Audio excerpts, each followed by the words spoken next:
Mesdames, messieurs, bienvenue dans un nouveau récap, votre émission qui vous résume toute l'actualité du MCU. Et aujourd'hui, au sommaire, on a plein de nouvelles news. On va parler notamment de l'univers Spider-Verse parce que deux nouveaux films ont été annoncés. Et on parlera également de Venom parce que oui, un troisième projet est également en développement. On reviendra également sur Avengers, Doomsday et notamment sa bataille finale parce qu'on commence à avoir quelques informations là-dessus. Et c'est plutôt cool, vous allez voir, les suites sont vraiment incroyables et on parlera toujours et encore, c'est le feuilleton de ce mois, du trailer de Spider-Man Brand New Day parce qu'il semblerait que Sony ait encore une fois bougé. Bref, les amis, vous l'avez compris je pense, un très beau programme vous attend dans ce nouveau récap. N'hésitez pas juste avant qu'on commence, le petit like, le partage et l'abonnement fait toujours plaisir. Et sans perdre plus d'un instant, je lance le générique.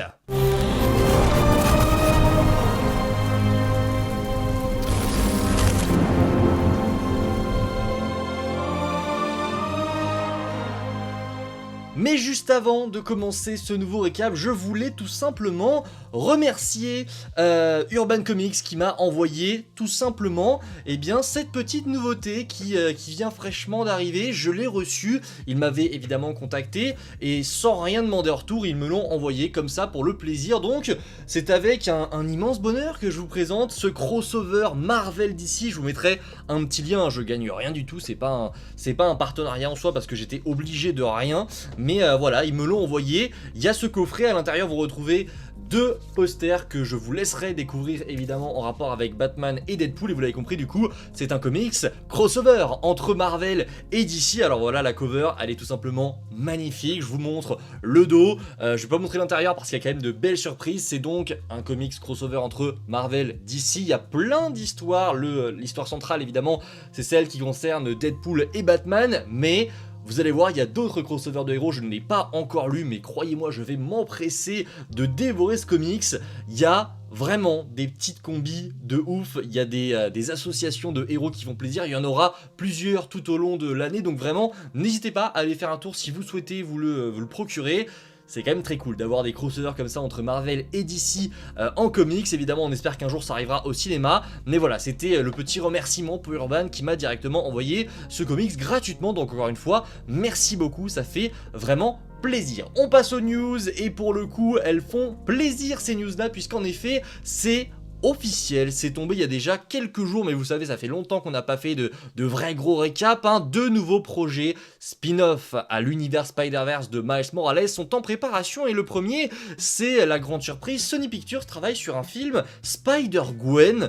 Et alors là, je m'y attendais pas parce qu'autant on savait, et ça c'est une nouvelle fois confirmé, oui, un film Spider-Punk est également en préparation, c'est confirmé, mais on le savait déjà. Mais par contre, il y a également un film Spider-Gwen qui arrive, et ça, c'est quand même très cool. Alors, on ne sait toujours pas si ce sera vraiment un spin-off sur ces personnages-là en particulier, ceux qu'on connaît directement de l'univers de Miles, ou alors si ce sera une histoire complètement différente qui sera centrée sur d'autres versions de Spider-Gwen et Spider-Punk. Mais j'avoue que je suis chaud, j'avoue que voilà, ça me fait plaisir de voir que Sony se redirige un petit peu vers l'animation. On le sait, leur univers, le SSU, a complètement foiré, a complètement flop, et j'ai l'impression qu'ils se dirigent vers de l'animation, et je pense que la news d'après le confirme un petit peu. Là on a un film Spider-Gwen, un film Spider-Punk qui sont en développement chez Sony Pictures Animation, ce sont bien des films d'animation, mais ça a été annoncé hier soir, un film Venom est lui aussi en développement. Et pas un film Venom, voilà la suite de Venom The Last Dance avec Tom Hardy, non, c'est un film d'animation sur le personnage de Venom. Et ouais, autant vous dire que je suis chaud. Alors vous le savez, tout ce qui touche à Venom, moi je suis fan. Malheureusement, ce qui a été au cinéma, pour moi ça ne touche pas à Venom, ça touche à quelque chose d'autre. Je ne sais pas ce que c'est un personnage parallèle qui a le design de Venom, parce qu'on peut au moins retirer ça de positif, le design du Venom de Tom Hardy je trouve plutôt cool. Par contre les films en soi, c'est une catastrophe, autant le premier est mid, autant les deux autres, waouh, c'est peut-être l'un des... Enfin, j'ai vraiment pris ça limite comme une insulte parce qu'on se foutait de notre gueule et c'était assez désagréable. Là, le fait de savoir que Sony se concentre sur le pôle où ils sont, je trouve, le meilleur, en tout cas chez Marvel, c'est l'animation. Oui, ça fait plaisir d'avoir un projet Venom et j'ai hâte de voir ce que ça va donner. Alors le projet en est encore à ses débuts, mais on sait déjà que le projet a été confié à Zach Lipovski et Adam Stein, que je ne connaissais pas, hein, qui ont travaillé sur le dernier Destination Finale. Ça c'est plutôt cool et je pense honnêtement que ça peut être une vraie plus-value de mettre Venom dans ce pôle d'animation là. Alors est-ce qu'on va être sur un film limité à un certain âge ? Je pense qu'on peut le faire, ça peut marcher honnêtement, hein, même si oui un film d'animation ça peut normalement plus parler à un enfant, ça ne m'étonnerait pas qu'on parte sur un film qui, voilà, soit gore, un film d'animation gore ça pourrait être un beau pari. Écoutez, on verra bien, j'ai hâte de voir ce que ça va donner parce que voilà Venom j'adore et je suis très content qu'on ait un projet qui s'éloigne vraiment de ce qu'on avait avec Tom Hardy, même si, regardez, on a également appris que Tom Hardy revient. Alors, on ne sait pas pourquoi je l'ai écrit, hein, Tom Hardy devrait y participer, selon The Hollywood Reporter. Par contre, la nature exacte de son implication est toujours mystérieuse. On ne sait pas s'il est là en tant que producteur, donc simplement pour mettre les billets, ou s'il est vraiment là pour reprendre son rôle de Eddie Brock, son rôle de Venom.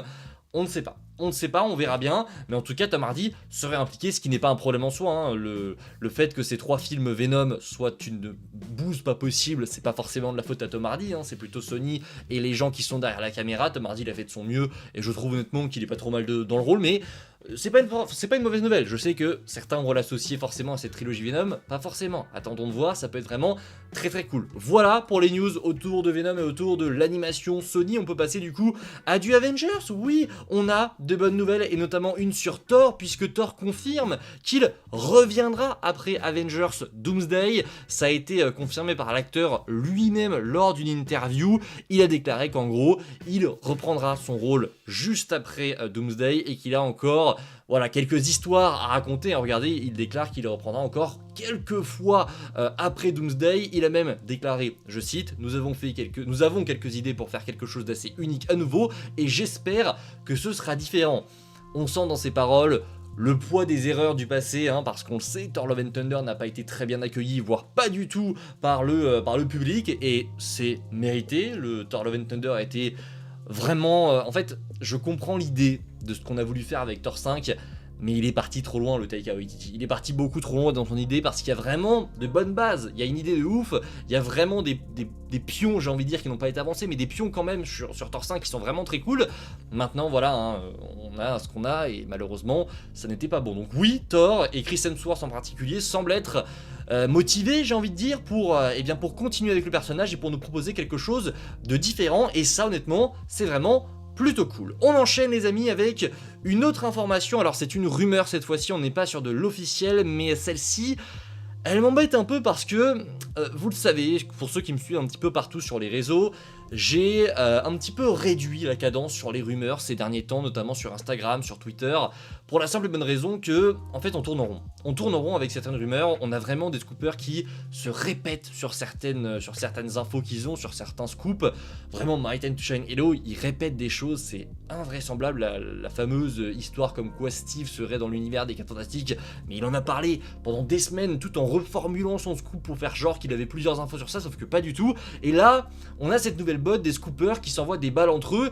Une semaine, on a 2 scoopers comme Daniel RPK et Alex Perez qui nous disent que Marvel prévoit bien, enfin ce serait dans les cartons de faire un Avengers Secret Wars en 2 parties. Et là, on a Jeff Snyder qui vient de dire qu'en fait, non, ce ne serait pas prévu du tout. Alors selon lui, hein, Marvel ne l'aurait pas fait pour la simple et bonne raison que c'est à l'heure actuelle trop compliqué de renégocier le contrat de tout ce casting, que c'est bien trop gros à l'heure actuelle. Il ne l'aurait pas fait aussi selon Jeff Snyder encore une fois parce qu'il n'aurait pas envie de payer Robert Downey Jr. avec un plus gros salaire, parce que forcément si on divise Secret Wars en 2, c'est un film en plus, donc tu dois payer 2 fois plus tes acteurs et donc payer 2 fois plus Robert Downey Jr. Écoutez, j'y crois pas tellement, pour la simple et bonne raison que Jeff Snyder, c'est un bon insider pour l'univers d'ici, je trouve. Par contre, pour Marvel, bon, voilà, c'est pas le... Il a jamais eu de vraies grosses infos ces derniers mois, ça a été plutôt l'inverse, donc j'ai du mal à croire ce qu'il nous raconte. On le prend en considération, bien sûr, hein, parce que c'est un insider tout de même, et voilà, on peut évidemment parler de ces rumeurs parce qu'il est considéré comme fiable. Maintenant, je vous donne mon avis à moi, hein. pour moi, c'est faux. Je n'y crois pas et je pense que Secret Wars sera bien divisé en deux parties. En tout cas, à l'heure actuelle, c'est ce que je pense. On a eu deux rumeurs de deux scoopers qui, pour le coup, sont pour moi très fiables, que ce soit Daniel RPK ou encore Alex Perez. Donc, je n'ai pas de raison de ne pas les croire et je pense que Jeff Snyder... Il peut avoir une source qui lui dit ça, hein. Je dis pas qu'il ment complètement, mais à l'heure actuelle j'ai du mal à y croire. J'ai du mal à y croire parce que beaucoup de choses montrent quand même qu'il se passe des choses en interne du côté de Secret Wars. Il y a des pauses sur le tournage, même s'il n'a pas encore commencé, il y a vraiment des choses qui se passent. Peut-être que Marvel est en train de renégocier les contrats pour eh bien justement diviser ce film en deux parties.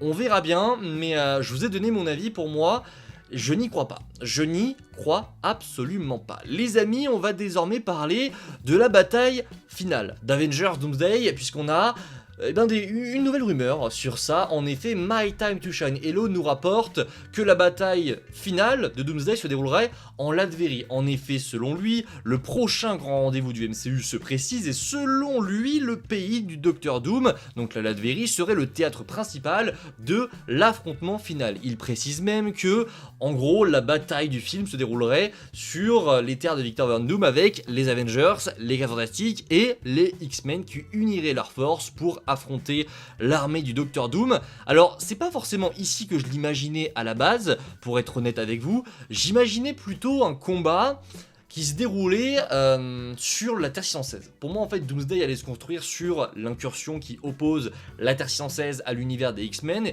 et en fait, on allait passer un film où l'essence même de ce combat se passe là-bas, tout le film se déroule avec, comme toile de fond, justement, cette incursion, et que, justement, on allait avoir des Avengers, des X-Men, des Fantastiques qui allaient partir, justement, dans l'espace, dans le multivers, pour aller chercher Doom, pour aller affronter les dangers qui menacent, justement, la fin du multivers, mais qu'en toile de fond, il y aurait des Avengers et des X-Men qui resteraient sur leurs planètes respectives pour justement gérer cette incursion et qu'à un moment donné l'affrontement serait inéluctable. Visiblement ce serait pas ça, et ça se passerait directement en Latverie. Alors dans quel univers ? Est-ce que ce serait du coup sur la Terre des 4 Fantastiques parce que la Latverie est confirmée pour exister là-bas? C'est possible, peut-être que justement ce sera le théâtre de la fin du multiverse, on n'en sait rien. En fait on sait tellement peu de choses que c'est tellement compliqué en fait de théoriser sur tout ça. On sait même pas si la Terre des 4 Fantastiques est en danger, on sait même pas combien de planètes il reste à l'heure actuelle dans le multivers. On sait pas comment est-ce que Doomsday va présenter tout ça. Tout ce qu'on peut faire à l'heure actuelle c'est vraiment prendre ces rumeurs et voir comment est-ce qu'on peut voilà, arriver à quelque chose de logique avec tout ça, et pour le coup ça me semble pas déconnant d'avoir une bataille finale qui se déroule en Latverie. Voilà. En plus de ça, My Time to Shine Hello a déclaré que ce serait un lieu central du film, que ça aurait une grosse importance. Écoutez, on verra, vous avez l'info, vous en faites ce que vous voulez. On doit terminer les amis avec, évidemment, le gros sujet de ce mois de février, c'est Spider-Man, oui, toujours le même, il est toujours là et on attend toujours ce maudit trailer. Eh bien les amis, j'ai une plutôt bonne nouvelle pour vous. Oui, et ça change parce que vous savez hein, à quel point on attend ce trailer depuis bien trop longtemps. Et bien visiblement, selon un scooper que j'aime beaucoup, selon Cryptic 4K Quality, vous le voyez maintenant, Sony serait en train de tester un nouveau trailer pour Spider-Man 4. Alors, qu'est-ce que ça veut dire? On va regarder ce qu'il nous a dit plus précisément. En gros, Sony serait actuellement en train de tester une nouvelle bande-annonce. Alors, nouvelle bande-annonce, on sait pas vraiment ce que ça veut dire, on sait pas si c'est une bande-annonce qui est différente de celle qui avait fuité en décembre ou si c'est vraiment pas le cas du tout.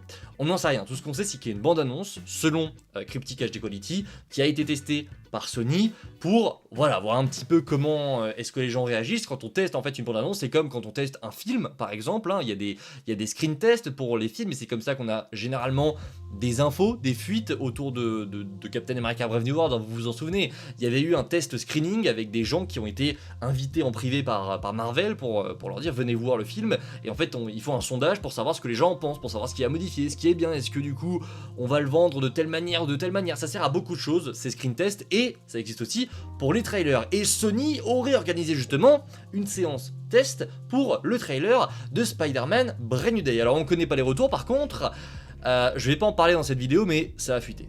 Alors la vidéo, le trailer lui-même n'a pas fuité, mais quelqu'un a la description du trailer. Donc on en parlera demain ou lundi en vidéo, ça va dépendre de l'actualité, mais je pense qu'on va en parler très rapidement, rendez-vous demain je pense pour en parler, mais oui, le nouveau trailer a fuité, et je peux déjà vous dire que visiblement c'est un nouveau trailer. On n'est pas sur un trailer qui ressemble à celui qu'on avait eu en décembre.